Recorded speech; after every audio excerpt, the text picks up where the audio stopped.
नमस्कार दोस्तों, स्वागत है आप सभी का आज के मुख्य समाचार के इस वीडियो में, जहां हम आपके लिए हर दिन लेकर आते हैं देश और दुनिया की तमाम बड़ी खबरें।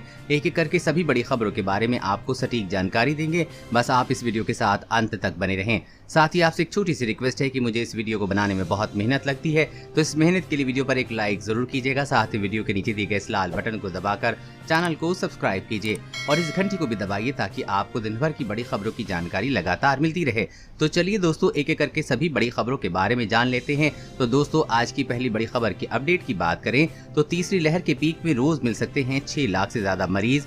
3.45 लाख ऑक्सीजन बेड्स की होगी जरूरत। जी हां, देश में भले ही कोरोना के मामलों में पिछले कुछ दिनों से कमी आई हो, लेकिन अभी भी इसकी दूसरी लहर खत्म नहीं हुई है। आशंका जताई जा रही है कि कोरोना की तीसरी लहर जल्द ही देश में दस्तक दे सकती है। इस बीच केंद्र सरकार की तरफ से कोरोना महामारी से निपटने के लिए बनाए गए अधिकतर प्राप्त समूहों में कोरोना महामारी की तीसरी लहर से निपटने के लिए तैयारियों का एक रोड मैप तैयार किया गया है। केंद्र सरकार की तरफ से बनाए गए अधिकार प्राप्त समूहों ने अनुमान लगाया है कि कोरोना महामारी की दूसरी लहर के बीच पीक के दौरान जहां एक दिन में 4.14 लाख मरीज मिले थे, वहीं कोरोना की तीसरी लहर के पीक में रोजाना 6.21 लाख मरीज मिल सकते हैं। इसके अलावा अगर एक दिन में कोरोना की एक्टिव मरीजों की संख्या 1 करोड़ तक पहुंच जाए, तब किस किस चीज की जरूरत होगी, इसका भी रोड मैप तैयार किया जाएगा।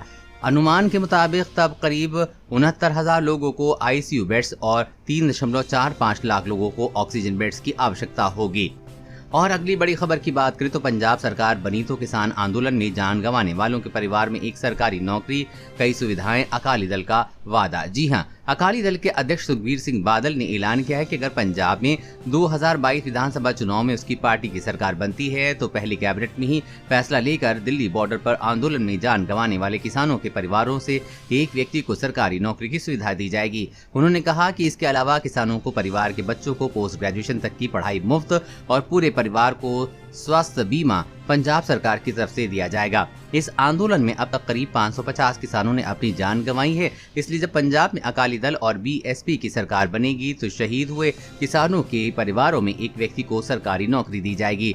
और अगली बड़ी खबर की बात करें तो हैंड सैनिटाइजर के उपयोग में हो जाएं सावधान, अंधे होने के साथ जा सकती है जान। जी हां, कोरोना काल में हैंड सैनिटाइजर का उपयोग हर किसी के लिए बेहद जरूरी हो गया है। हैंड सैनिटाइजर के अलावा उपयोग की सलाह दी जाती है, लेकिन क्या आपको पता है कि इसके नुकसान भी हैं? लोगों ने खुद को वायरस से बचाने के लिए कोशिश की है। हैंड सैनिटाइजर का उपयोग महामारी से बढ़ गया है। ऐसे में हैंड सैनिटाइजर में पाए जाने वाले केमिकल से लोगों के स्वास्थ्य पर विपरीत असर पड़ने की संभावना बढ़ गई है। कई सैनिटाइजर में केमिकल मेथनॉल मिलाया जा रहा है और अगर ये हाथों के जरिए शरीर में अंदर चला जाए तो अंधापन या मौत भी हो सकती है। सैनिटाइजर के साइड इफेक्ट को लेकर बच्चों के लिए विशेष सतर्कता बरतनी चाहिए। बच्चों पर इसका ज्यादा बुरा असर पड़ता है, इसलिए कई देशों में हैंड सैनिटाइजर में इसके उपयोग पर प्रतिबंध है। डॉक्टर केवल जब बेहद जरूरी हो तभी हैंड सैनिटाइजर का उपयोग करने की सलाह देते हैं, यानी घर पर इसके उपयोग से बचें। जहां साबुन और पानी उपलब्ध हो तो वहां हैंड सैनिटाइजर का प्रयोग न करें। जब जरूरी हो तो थोड़ी मात्रा में ही हैंड सैनिटाइजर का उपयोग करें।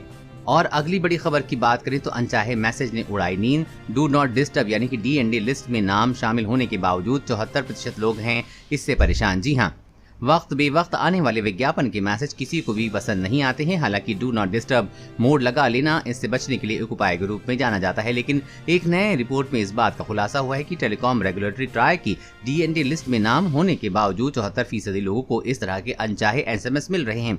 एक ताजा सर्वेक्षण के मुताबिक 74% लोगों ने कहा है कि नियामक संस्था ट्राई की डू नॉट डिस्टर्ब सूची में होने के बावजूद उन्हें अवांछित एसएमएस मिल रहे हैं। 26% लोगों का मानना है कि 25% एसएमएस मोबाइल सर्विस प्रोवाइडर द्वारा भेजे जाते हैं, जिसमें बैंकिंग, बीमा, रियल एस्टेट, स्थानीय सेवाएं और पैसे कमाने की पेशकश स्पैम एसएमएस में मुख्य योगदान देते हैं। इस सर्वे में देश के 324 जिलों के लोग शामिल थे। सर्वे में पता चला है कि 73% लोगों को हर दिन 4 या उससे ज्यादा अनचाहे एसएमएस मिलते रहे हैं, जिस पर ट्राई को सख्त कार्रवाई करनी चाहिए। और अगली बड़ी खबर की बात करें तो देश में आ चुकी है कोरोना की तीसरी लहर। लोगों ने तोड़े नियम तो दिखेगा भयावह रूप। जी हां, देश में कोरोना की भयावह दूसरी लहर के बाद से तीसरी लहर को लेकर आशंकाएं जताई जाने लगी हैं। अब हैदराबाद के टॉप एक्सपर्ट ने कहा है कि संभवतः देश में तीसरी लहर आ चुकी है और अगर लोगों ने नियम नहीं माने तो ये भयावह हो सकती है। हैदराबाद विश्वविद्यालय के पूर्व प्रोफेसर, वाइस चांसलर और जाने माने फिजिस्ट डॉक्टर विपिन श्रीवास्तव ने बीते 15 महीने के आंकड़ों का अध्ययन कर ये बात कही है।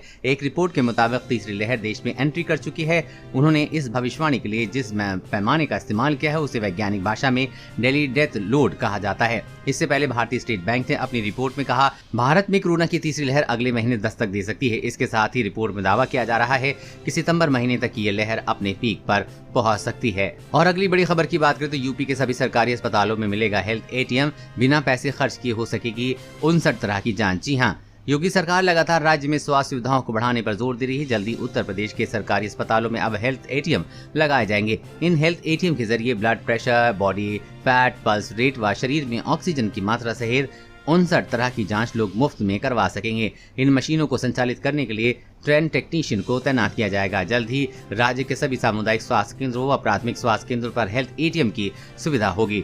डॉक्टर्स डेली कंसल्टेंसी के माध्यम से सीधे हेल्थ एटीएम से जुड़ सकेंगे। लोगों को ओपीडी जैसी सुविधाएं मिलेंगी। मुख्यमंत्री योगी आदित्यनाथ की ओर से अधिकारियों को निर्देश दिए गए हैं कि जल्द से जल्द हेल्थ एटीएम की सुविधा शुरू की जाए। हेल्थ एटीएम मशीनों की मदद से सुदूर ग्रामीण क्षेत्रों में रहने वाले लोगों को भी अपनी जाँच कराने में सहूलत होगी।